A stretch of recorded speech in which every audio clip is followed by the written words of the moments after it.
ओम शांति। ओम शांति। ओम शांति। ओम शांति। आज साल का अंतिम दिन है और मुरली सुनते वक्त पूरा ध्यान देंगे मुरली पर कि आज बाबा क्या धारणा भी बोल रहा है। दूसरा क्या है कि इस साल हमारे द्वारा किसी भी आत्मा को दुख पहुंचा हो, कुछ भी हो, हमारी कमी कमजोरियों का एहसास हो, तो आज के दिन पूरा योग युक्त होकर फुल चेकिंग करेंगे सभी और उसको पूरी तरह से विदाई देने की कोशिश करेंगे, बाबा को समर्पण करेंगे। ओम शांति। आज बाबा कहते हैं मीठे बच्चे, मधुबन हॉलीएस्ट ऑफ दी होली बाप का घर है ना, सभी पवित्र आत्माओं का सबसे पवित्र स्थान है परम धाम हॉलीएस्ट। और उसके बाद है मधुबन, मधुबन भी जहाँ पर बाप दादा स्वयं पवित्रता का पुरुषार्थ किए, ब्रह्मा बाबा दादियाँ सभी लोग। तो बाबा कहता मधुबन भी हॉलीएस्ट ऑफ दी होली बाप का घर है। यहाँ तुम किसी भी पतित को नहीं ला सकते हो, है ना। बाबा तो उस समय कितना फुल डायरेक्शन देता था कि कोई भी पतित आत्मा को यहाँ नहीं लाना है। साल भर तक जब तक उसका निश्चय पक्का नहीं होता है, उसकी पवित्रता फुल नहीं होती है, तब तक नहीं ले जाना है। लेकिन क्या है कि अब लास्ट समय चल रहा है, सबका कदम रखवाना इसलिए रखा जा रहा है। लेकिन फिर लास्ट में ना एक नियम बन रहा है अब कि फिर से एकदम कड़ा नियम की पवित्र बिना वहाँ कदम नहीं रख सकते हैं। प्रश्न है, इस ईश्वरीय मिशन में जो पक्के निश्चय बुद्धि उनकी निशानियां क्या होंगी?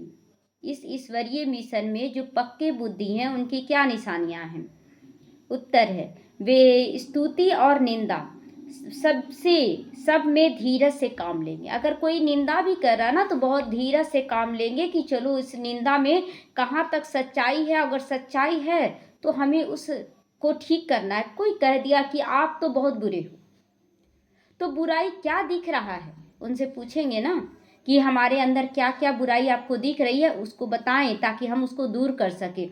तो बाबा कहता फिर अगर कोई स्तुति भी कर रहा है तो स्तुति के समय भी चिंतन चाहिए कि किस चीज़ का आपको अच्छा लग रहा, क्या अच्छा लग रहा मेरे अंदर। अगर कोई बोल रहा ना कि अगर आप है ना ज्ञान बहुत अच्छा समझाते, तो फिर बोलते ये ज्ञान किसका है? ये तो बाबा का ज्ञान है। तो बाबा का ज्ञान नहीं रहता तो समझाते कैसे? तो इसलिए शुक्रिया फिर किसको जाएगा? बाबा को जाएगा। इस तरह से सब में धीरज से काम लेना, ये नहीं कि हम बहुत अच्छे हैं या तो फिर सब मेरा निंदा करता है, दोनों में हम फंस जाएं, नहीं। दूसरा, क्रोध नहीं करेंगे। जो ईश्वरीय मिशन में वो क्रोध नहीं करेंगे, क्योंकि क्रोध करने से कितनी आत्माओं तक फैलता है ना वाइब्रेशन की, देखो ज्ञान में चलकर भी कैसा कर रहा है। तीसरा, किसी को भी दैहिक दृष्टि से नहीं देखेंगे। कहीं ना कहीं हम लोग देह की दृष्टि से देख लेते हैं, शरीर दिख जाता है ना, क्योंकि बड़ा चीज जल्दी दिखता, छोटी चीज बहुत देर से दिखती है। तो लेकिन बाबा कहता है दैहिक दृष्टि से नहीं देखेंगे, आत्मा को ही देखेंगे, आत्मा होकर बात करेंगे, है ना। आत्मा खुद को भी समझकर बात करेंगे। स्त्री पुरुष के साथ में रहते कमल फूल के समान रहेंगे, है ना। स्त्री पुरुष रहेंगे लेकिन कमल फूल के समान रहेंगे, मतलब जुड़े हुए हैं, कीचड़ में सारा है ना जुड़ा हुआ है उसका परिवार, लेकिन हम न्यारे रहेंगे। किसी भी प्रकार की तमन्ना इच्छा नहीं रखेंगे। किससे? किसी भी प्रकार की, किसी से भी कोई इच्छा नहीं रखेंगे। ऐसा नहीं है कि हम न्यारे हो गए पति से कि हम ब्रह्मचर्य को अपनाएंगे, बोल दिए, लेकिन फिर पति से इच्छा रख रहे हैं कि आप तो कैसे पति हैं, देखिए तो उसका पति ऐसे करता है, उसका पति सेंटर ले जाता है, उसका पति ये करता है। तो इच्छा तो आप रख रहे हैं, आखिर पति समझकर ना अधिकार जमा रहे हैं। तो बाबा कहता है कि किसी भी प्रकार की इच्छा तमन्ना नहीं रखनी है।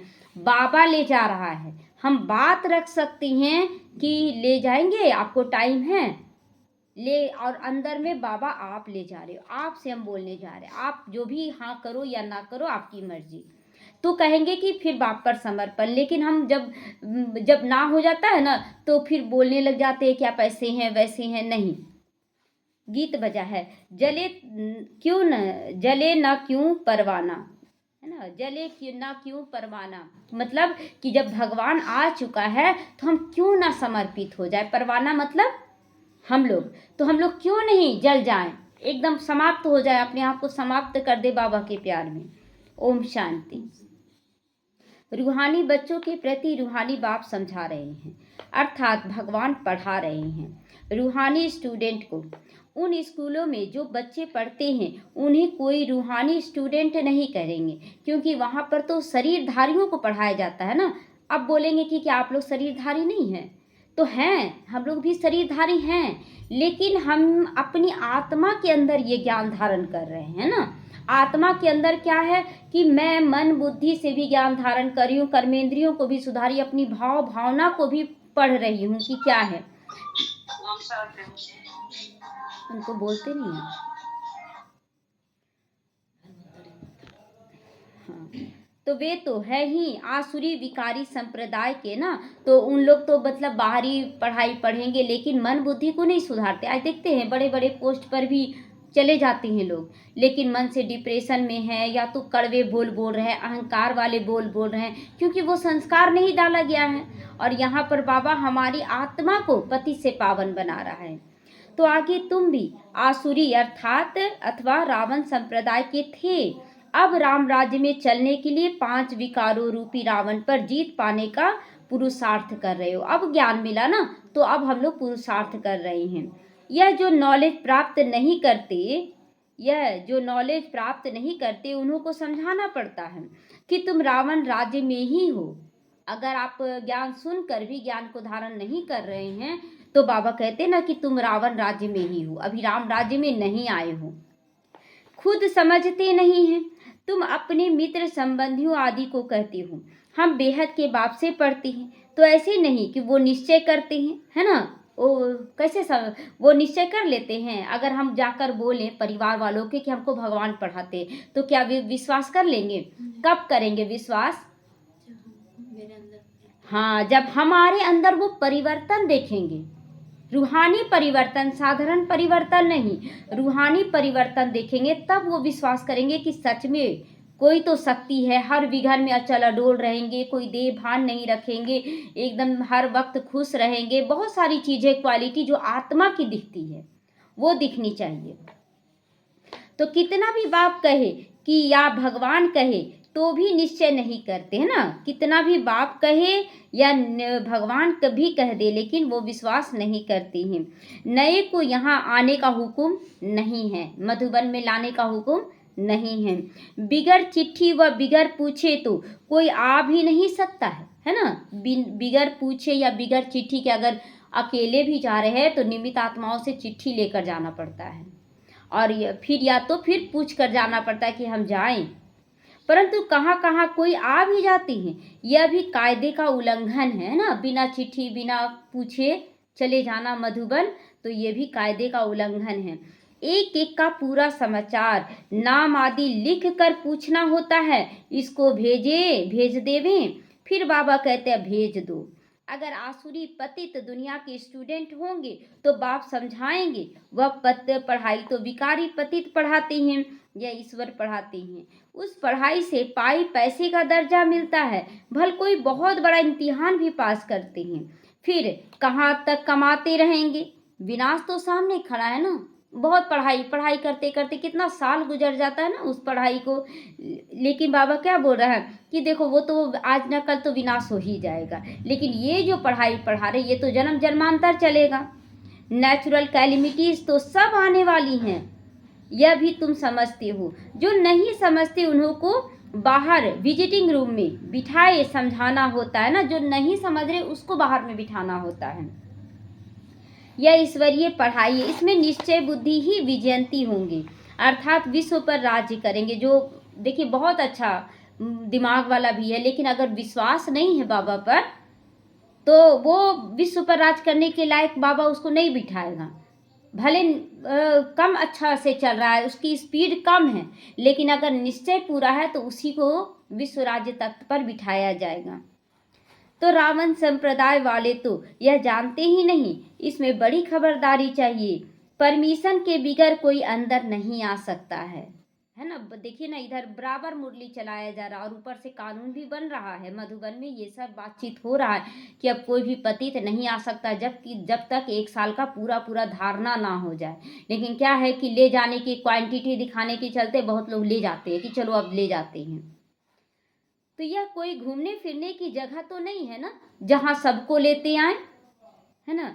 थोड़े समय में कायदे कड़े हो जाएंगे, है ना, कायदे कड़े हो जाएंगे, क्योंकि यह हॉलीएस्ट ऑफ दी होली जगह है, क्योंकि वाइब्रेशन खराब हो जाता है जैसे तैसे को ले जाने से। शिव बाबा को इंद्र भी कहते हैं ना, तो यह इंद्र सभा है। 9 रत्न अंगूठी में भी पहनते हैं ना, उन रत्नों में नीलम भी होती है, पन्ना भी होता है, मानिक भी होता है। यह सब नाम रखे हुए हैं, परियों के नाम हैं। तुम परियां हैं, उड़ने वाली आत्माएं हो। परियां किसको कहा गया है? जो बाबा के इस कार्य में उड़ने वाली हैं। तो तुम्हारा ही वर्णन है ये सब, परंतु मनुष्य इन बातों को कुछ भी नहीं समझते, बस मानिक के रूप में, हाँ ये है, ये मोती पहनना है, ये मानिक पहनना है बोल देते हैं, लेकिन क्यों पहनना है? पत्थर ही तो है ना। तो ये सब हमारे गुणों की पहचान आज भी दे रहे हैं। अंगूठी में भी रतन डालते हैं ना, तो उसमें कोई पुखराज, नीलम, पेरुज भी होते हैं। कोई का दाम 1000 रुपया तो कोई का दाम 10-20 रुपया भी होता है। बच्चों में भी यही नंबरवार है, कोई पढ़कर मालिक बन जाते हैं और कोई पढ़कर दास दासियां बन जाते। पढ़ाई तो एक ही है, बाबा का वरदान भी एक ही है, लेकिन कोई दास दासी बन गया, कोई राजा रानी बन गया। राजधानी स्थापन होती है ना, तो बाप बैठ पढ़ाते हैं। इंद्र भी उनको कहा जाता है, इंद्र भी शिव बाबा को कहा जाता है। ये ज्ञान का वर्षा है। ज्ञान तो सिवाय बाप के कोई दे ही नहीं सकता। तुम्हारी एम ऑब्जेक्ट भी यही है, लक्ष्मी नारायण बनना। अगर निश्चय हो जाए कि भगवान पढ़ाते हैं, तो फिर पढ़ाई को कभी छोड़ेंगे? कभी नहीं छोड़ेंगे, चाहे कोई भी विघन आ जाए। लेकिन हम बाबा को क्यों छोड़े? ये निश्चय पक्का रहेगा। जो होंगे ही पत्थर बुद्धि, उनको कभी तीर लगेगा ही नहीं। मतलब पढ़ाई सुन रहे हैं और सुनते हुए भी क्या कर रहे हैं ना, घर में लड़ाई झगड़ा कर रहे हैं। बहुत ऐसे बच्चे हैं अभी भी कि ज्ञान बस, और बहुत ऐसे भी बच्चे जैसे ऑनलाइन है ना, जुड़ जा रहे हैं और मोबाइल कहीं और रख दे रहे हैं, सुनाई कान में नहीं जा रहा, लेकिन हम सामने वाले को तो दिखाना है ना कि हम जुड़े हुए हैं। तो ये किसको धोखा दे रहे हैं? ये तो बाबा को धोखा दे रहे। और ज्ञान एक भी धारण नहीं करे, घर में सास बहू का झगड़ा हो रहा है, पति पत्नी का झगड़ा हो रहा है, माँ बाप का बच्चों से झगड़ा हो रहा है, ये क्या है? यही भगवान पढ़ाते हैं। ये सब तो और ज्यादा पाप का बोझा चढ़ा रहे हैं। और यही पाप का बोझा क्या होता है कि लास्ट में जब निकलता है तो बोलते आप तो बहुत ओम शांति में जुड़े हुए थे, क्योंकि प्रचार तो सभी करते हैं ना कि हमको भगवान, हम तो ओम शांति से जुड़े हैं।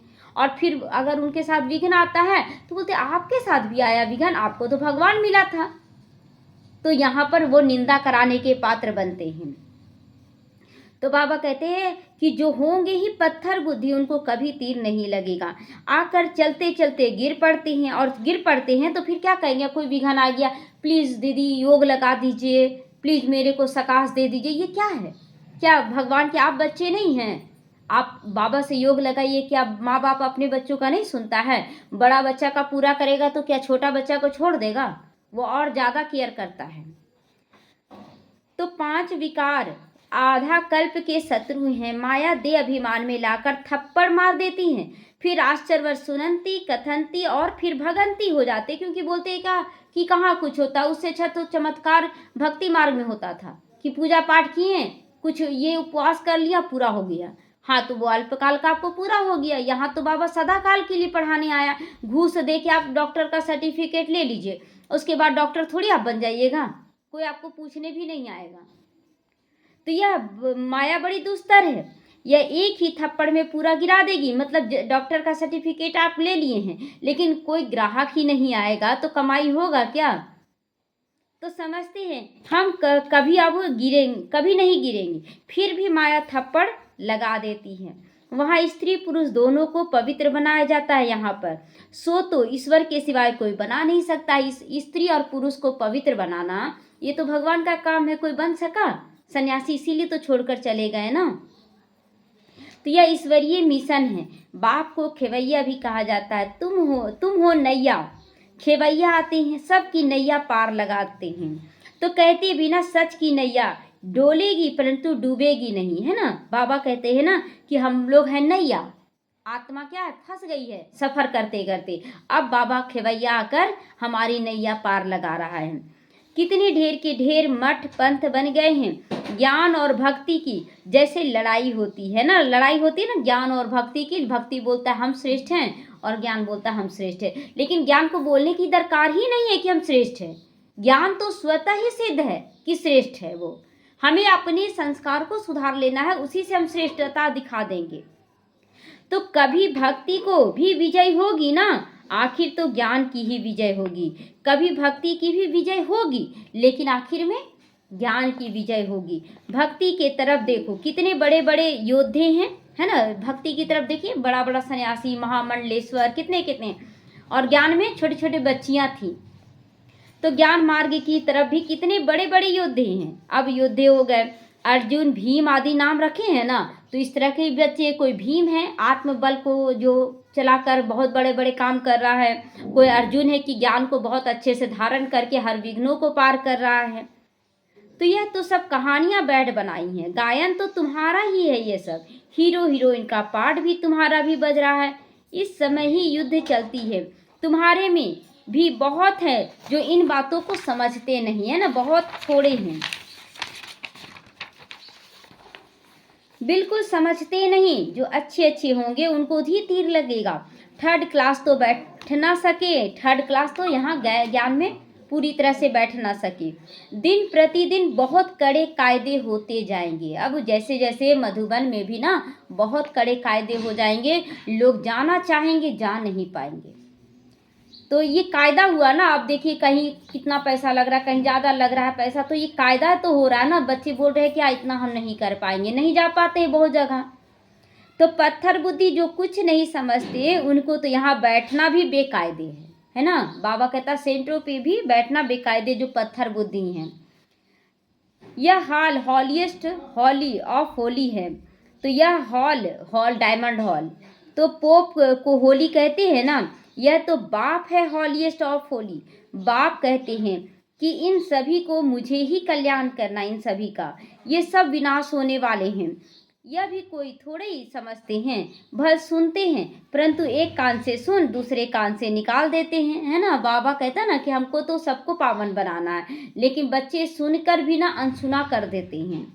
ना कुछ धारण करते हैं और ना दूसरों को कराते हैं ना। ज्ञान तो सुना दिए डायरेक्ट, लेकिन ना खुद धारण करते हैं ना दूसरों को करा पाते हैं। ऐसे गूंगे और बहरे भी यहाँ बहुत बैठते हैं। बाबा ऐसे बच्चों को क्या बोलता है, गूंगा बहरा भी न बहुत बोलता है। लोग हालांकि चिढ़ते हैं, अगर बाबा बोलता है तो ठीक है, अगर हम लोग समझाने जाइए ना तो उन लोगों को बुरा लग जाएगा। तो बाबा कहते hear no evil, talk no evil, see no evil, do no evil और थिंक नो इविल। वह तो अंदर का चित्र दिखाते ना, नो मतलब अंदर का ना धारणा है ये सब। परंतु यह तो मनुष्य के लिए कहा जाता है। मनुष्य इस समय बंदर से भी बदतर हो गए हैं ना। बंदर भी अपना प्रजाति का रक्षा करता है, लेकिन मनुष्य मनुष्य होकर भी एक दूसरे को देख नहीं पा रहे हैं। नारद की भी बैठ कहानी बनाई है। उनको बोला तुम अपनी शकल तो देखो, 5 विकार तो अंदर में नहीं हैं। ये चेक करने के लिए बोला गया नारद को कि अपने अंदर ही चेक करो कि तुम्हारे अंदर इधर की बातें उधर कर लेते हैं। बहुत बच्चे इतना झूठ बोल देते हैं। तो ये सब झूठ बाबा के आगे चल सकता है? सब दिख रहा है ना बाबा को, तो ये सब देखना है अपने अंदर। इस साल जो भी कमी कमजोरी हमारे अंदर है उसे ख़त्म कर देना है। ये अंतिम दिन है, फुल चेकिंग करेंगे कि कहाँ क्या कमजोरी रह गया है। जैसे साक्षात्कार होता है ना, तो जब हम चिंतन करते हैं तो समझिए अपने अंदर की कमियों का साक्षात्कार करते हैं, उसको भी नष्ट कर देना है। हनुमान का भी साक्षात्कार होता है ना। बाबा कहते कल्प कल्प ये होता है। सत्संग में यह कुछ भी बातें होती नहीं, यह पुरानी दुनिया ही खत्म हो जाएंगी। जो पक्के निश्चय बुद्धि हैं वह समझते हैं कि कल्प पहले भी हमने ये राज्य किया था। बाबा कहते बच्चे अब दैवी गुण धारण करो, है ना। अभी दैवी गुण धारण करना, देने का संस्कार, कोई बेकायदे काम नहीं करो। देने का भी गुण धारण करो और कोई बेकायदे काम नहीं करना है। स्तुति निंदा सब में धीरज से काम लेना है। ये नहीं कि स्तुति हुआ तो बहुत उछलने लगे और निंदा हुआ तो बहुत गुस्सा करने लगे, नहीं। क्रोध भी नहीं होना चाहिए। तुम कितने ऊंचे स्टूडेंट हो, भगवान बाप पढ़ाते हैं, वह डायरेक्ट पढ़ा रहे हैं, फिर भी कितने बच्चे भूल जाते हैं, क्योंकि साधारण तन में है ना। बाबा भी साधारण तन और हम लोग भी साधारण तन में है, तो भूल जाते हैं कि हम देवता बन रहे हैं। बाबा कहते देहधारी को देखने से तुम इतना ऊंचा नहीं उठ सकते हो। अगर किसी भी देहधारी को हम देखकर बनना चाह रहे हैं तो देहधारी के अनुसार उसके नीचे ही रहेंगे, लेकिन अगर हर बात में बाबा को हम देखेंगे तो हम बाप समान ऊंचा उठेंगे। तो आत्मा को देखो ना, आत्मा यहाँ भ्रिकुटी के बीच रहती है, तो आत्मा सुनकर कान हिलाती है ना। जैसे ही कौन सुन रहा है तो आत्मा सुन रही है, ऐसे करते हैं। हमेशा आत्मा से बात करो।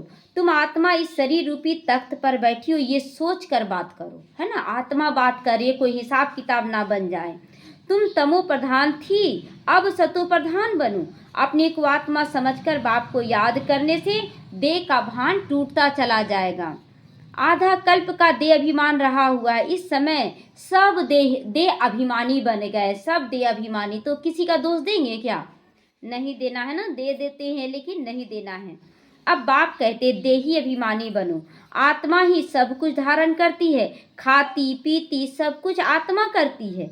बाप को तो अभोक्ता कहा जाता, वह है निराकार, यह है शरीरधारी, सब कुछ करते हैं। ब्रह्मा बाबा सब कुछ करते थे ना, वह खाता पीता कुछ भी नहीं है, अभोक्ता है। तो इसकी फिर वो लोग कॉपी कर लेते हैं, है ना। बोलते हैं उन लोग भी ना कि भगवान खाता पीता नहीं है, अभोक्ता। मतलब सन्यासी लोग भी कोई बोलता है ना कि हम तो बिना खाए पिए भी रहते हैं। कितना मनुष्य को ठगते हैं वो लोग। तुम्हारी बुद्धि में अभी सारा ज्ञान है, कल्प पहले जिन्होंने समझा था वही समझेंगे। यहाँ तो बाबा क्लियर करता है कि ब्रह्मा बाबा सब कुछ खाता पीता है, लेकिन मैं नहीं खाता पीता हूँ। मतलब शिव बाबा के बारे में बोला जा रहा है। बाप कहते मैं ही कल्प कल्प आकर तुमको पढ़ाता हूँ और साक्षी होकर देखता भी हूँ कि कौन कितना पढ़ रहा है। नंबर वार पुरुषार्थ अनुसार जो पढ़ा था वही पढ़ेंगे। टाइम लगता है, कहते हैं ना कलयुग अभी 40,000 वर्ष शेष पड़ा है, और तो घोर अंधियारे में है, क्योंकि चारों तरफ विनाश दिख रहा है। चारों तरफ इसको अज्ञान अंधियारा कहा जाता है। भक्ति मार्ग और ज्ञान मार्ग में देखो दिन रात का फर्क हो गया ना। भक्ति में कितना पूजा पाठ करते थे, छोड़ भी देते थे, लेकिन ज्ञान में समझ आ रहा है कि अब हमको छोड़ना नहीं है और बल्कि निश्चय बुद्धि बनकर पारस बुद्धि बन जाना है। तो वह भी समझने की बातें हैं। बच्चे बड़ी खुशी में डूबे हुए रहने चाहिए। बच्चे जो बाबा के बच्चे बन गए वो सदा खुशी में डूबे रहने चाहिए। सब कुछ है, कोई तमन्ना नहीं। क्या बोलना है सबको? कि मेरे पास सब कुछ है, कोई तमन्ना अब नहीं रह गया है। पाना था सो पा लिया, और क्या बाकी रहा। तो जानते हैं ना कल्प पहले मिसल हमारी सब कामनाएं पूरी होती हैं, इसीलिए हमारा पेट भरा रहता है ना। पूरे कल्प के लिए बाबा भरपूर कर रहा है, तो हमारा पेट भर रहा है। हम क्यों दूसरों के आगे बोलने जाए ये नहीं है वो नहीं है। तो जिनको ज्ञान नहीं है उनको थोड़ी पेट भरा रहेगा।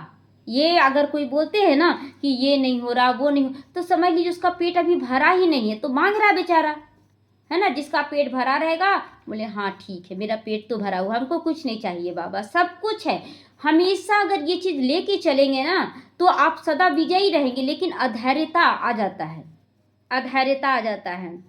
तो कहा जाता है खुशी जैसी खुराक नहीं। अभी जैसे कि ट्रेन पकड़ना है तो अभी बेचैन हो रहे, जल्दी करो जल्दी करो। फिर जैसे ही हम तैयार होके बैठे तो सुनने में आता है ट्रेन लेट है, स्थिर हो जाते हैं ना। अगर हम स्थिरता से ही चलें, क्योंकि मेरा पार्ट बना हुआ है, तो हम बेचैन ना हो, अंदर से बेचैन ना हो, बाहर से सारा काम करें। ये नहीं कि अब ऐसा भी नहीं कि आलस में एकदम धीरे धीरे भी करें, ऐसा भी नहीं। मतलब अगर जो कार्य है उसको बहुत अच्छे से करना है बाबा को याद करके। जन्म जन्मांतर की रजाई मिलती है, ये रजाई है। मतलब जितना आत्मा स्थिरता से काम करेगी उतना वो विजयी बनती है। बेचैन नहीं होना है। दास दासी बनने वालों को इतनी खुशी नहीं रहेगी, पूरा महावीर बनना है। माया हिला न सके हमें। बाप कहते हैं आँखों की बड़ी संभाल रखनी पड़ती है ना। आँखें ही तो शरीर को देख लेती हैं। क्रिमिनल दृष्टि ना जाए, स्त्री को देखने से चलायमान हो जाती हैं। अरे तुम तो भाई बहन कुमार कुमारी हो ना, फिर कर्मेंद्रियां चंचलता क्यों करती हैं? बड़े बड़े लखपति करोड़पति को भी माया खलास कर देती है ना। माया ऐसी है ना, आंखों से देखने पर आकर्षण जाग जाता है। गरीब को भी माया एकदम मार डालती है। अब ये ना सोचे लोग कि साहूकारों के केवल माया पकड़ती है। बाबा सबके लिए बोलता है, स्त्री हो या पुरुष हो या गरीब हो या अमीर हो, सबको माया पकड़ती है। फिर कहते बाबा हमने धक्का खाया। अरे 10 वर्ष के बाद भी हर खा ली।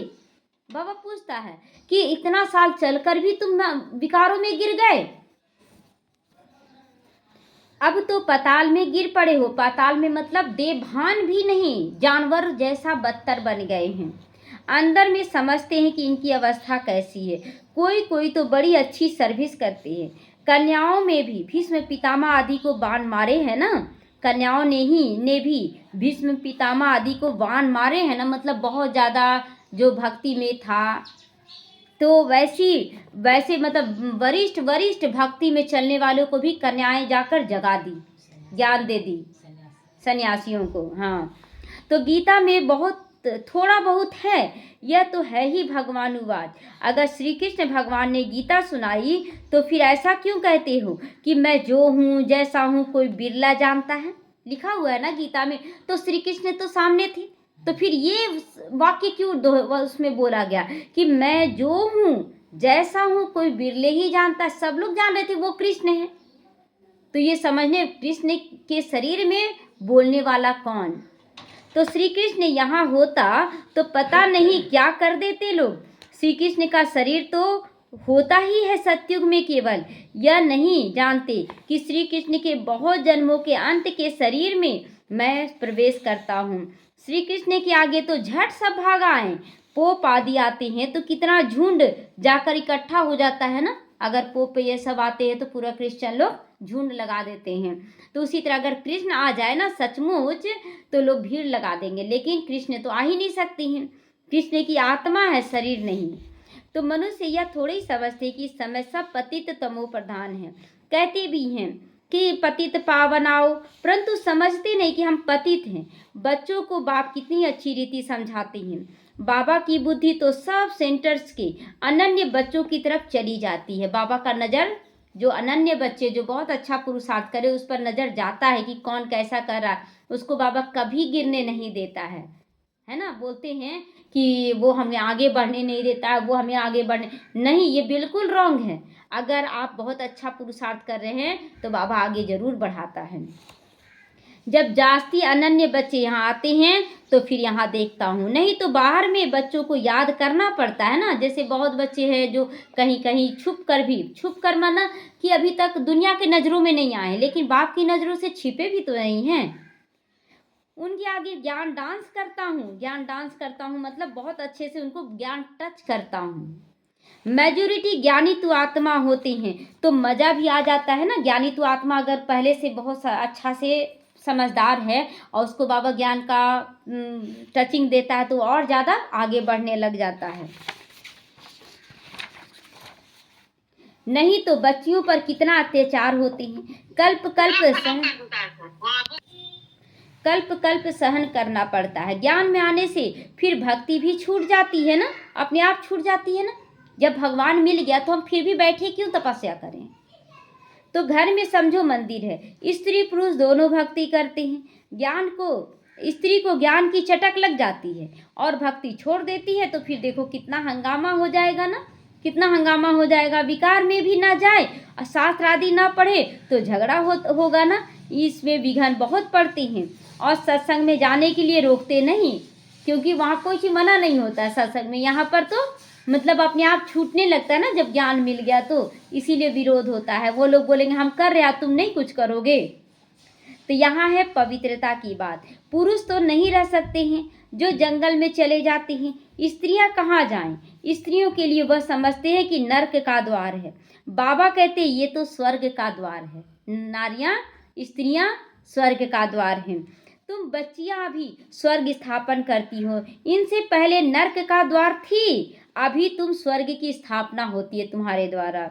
सतयुग है स्वर्ग का द्वार, कलयुग है नर्क का द्वार। यह समझ की बातें हैं।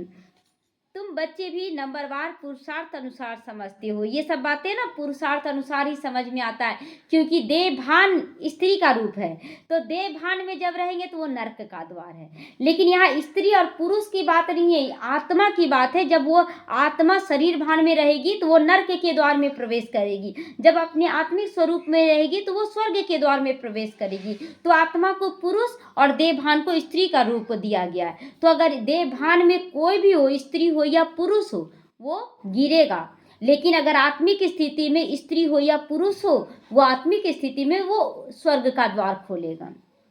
तो तुम बच्चे भी नंबरवार अनुसार समझते हो इन सब बातों को। भल पवित्र तो रहते हैं, बाकी ज्ञान की धारणा नंबरवार होती है। तभी तो बहुत भाई लोग भी कह देते हैं ना कि यहाँ तो नारियों को ज़्यादा महत्व दिया जाता है। नहीं, नारी और पुरुष की बात नहीं है।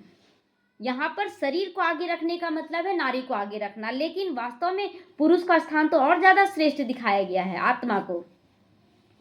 तुम तो वहां से निकल कर यहाँ आकर बैठी हो, परंतु अब तो समझाया जाता है कि गृहस्थ व्यवहार में रहना है। बाबा कभी नहीं बोल रहा है कि माउंट आबू में आकर बैठ जाओ, मतलब वहां जाकर समर्पित हो जाओ सेंटर में। नहीं, आप गृहस्थ में है, गृहस्थ में रहकर आपको झंडा गाड़ना, तभी तो चारों तरफ प्रत्यक्षता होगी।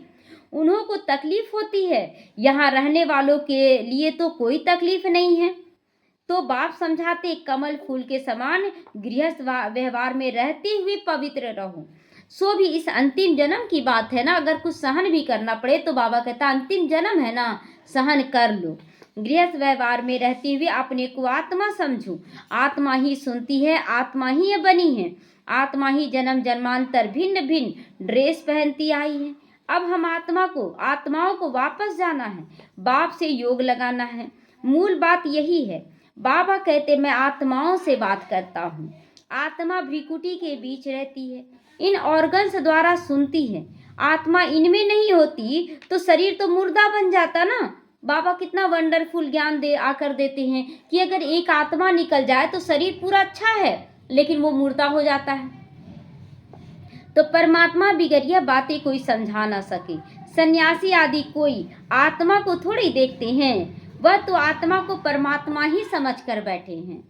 समझेंगे तो पूरा ही, नहीं समझे तो कुछ नहीं। तो दूसरा फिर कहते आत्मा में कोई लेप छेप नहीं लगता। शरीर को धोने गंगा में चले जाते, यह नहीं समझते कि आत्मा ही पतित आत्मा बनती है, शरीर पतित शरीर नहीं बनता है।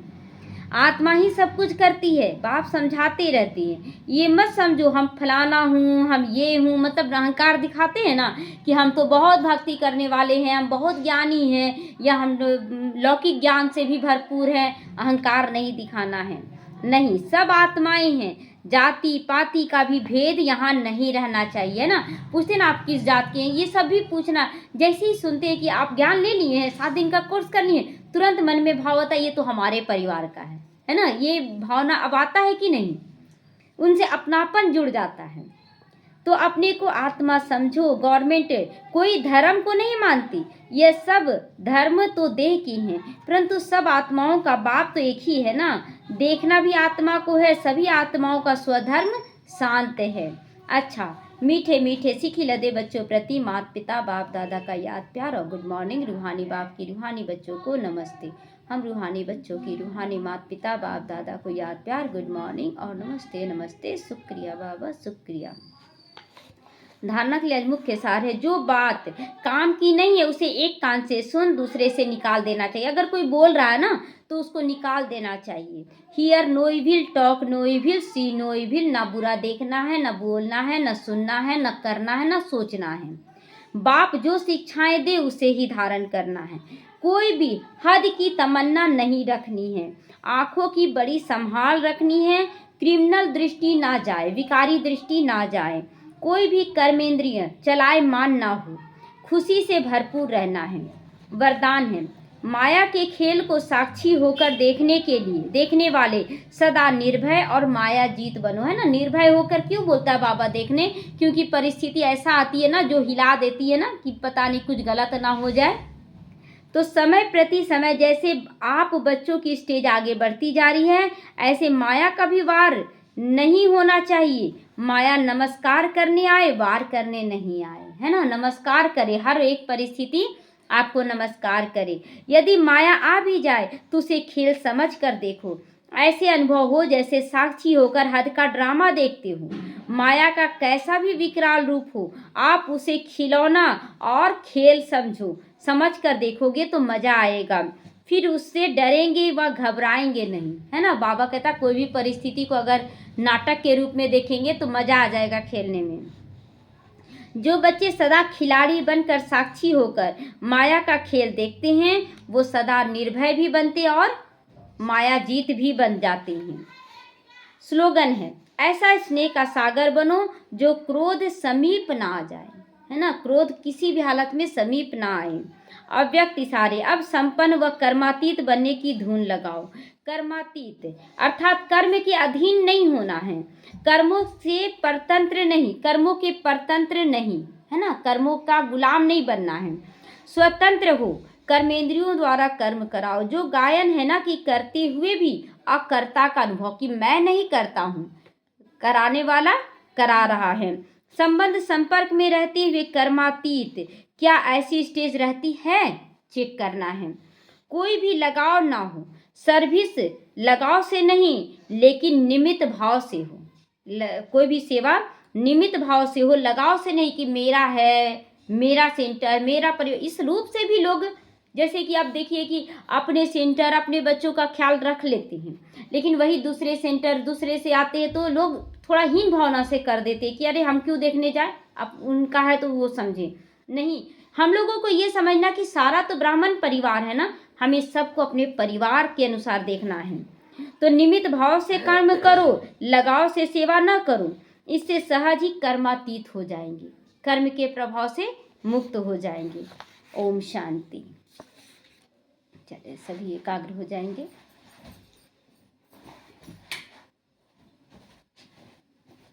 चारों तरफ से बुद्धि योग हटा लें। मैं आत्मा इस शरीर से भी न्यारी हूँ, सारे देहधारियों से भी न्यारी। यहाँ के वस्तु वैभव धन संपदा प्राप्तियों से, सुख से, सबसे मैं न्यारी हूँ। इसमें मेरा कोई लगाव झुकाव नहीं। बस बाबा मिला, मुझे सब कुछ मिला।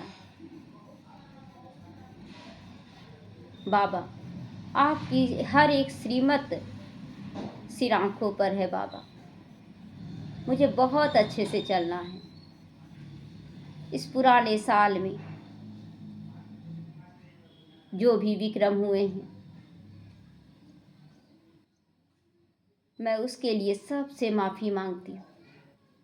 जो भी कमी कमजोरियाँ दिखी हैं, सब इस साल के साथ वो भी समाप्त हो जाए और मैं नए साल में नई ऊर्जा के साथ, परमात्मा ऊर्जा के साथ, दैवी गुणों के साथ आगे बढ़ूं।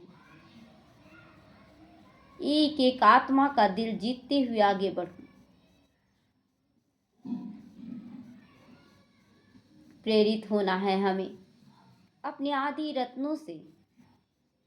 कैसे दादी गुलजार साइलेंस की शक्ति को अपना बना ली, कैसे मम्मा ने दृढ़ निश्चय कर लिया कि मुझे चलना है, समर्पण हो गई। कैसे ब्रह्मा बाबा ने सारी जिम्मेवारियों को निभाते हुए भी कितना न्यारा रही। हमें भी न्यारा होकर चलना है। सबसे ज्ञान मोती, गुण मोती चुगते हुए आगे बढ़ना है। बाबा मुझे वरदान दे रहे हैं कि बच्चे सदा विजयी भव, सदा विजयी भव। शुक्रिया मेरे मीठे प्यारे बाबा, शुक्रिया। ओम शांति बाबा, ओम शांति। ओम शांति, ओम शांति। आप सबका नया साल आने वाला बहुत सुंदर हो। हाँ, ओम शांति, ओम शांति, सभी को ओम शांति, ओम शांति। सभी को इंसान की ओम शांति।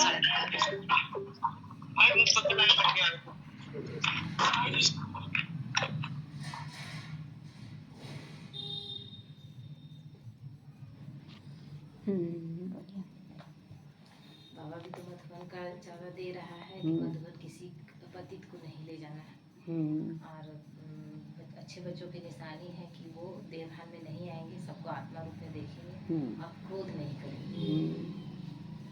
कोई भी काम बेकायदे से नहीं करना है। बाबा के ज्ञान में आने के बाद अपनी चलन सुधारना है और दृष्टि भी, क्योंकि दृष्टि से ही सारे विकार जी करना है। विघ्नों को, साक्षियों को देखना है और निर्भयता से पार करना है।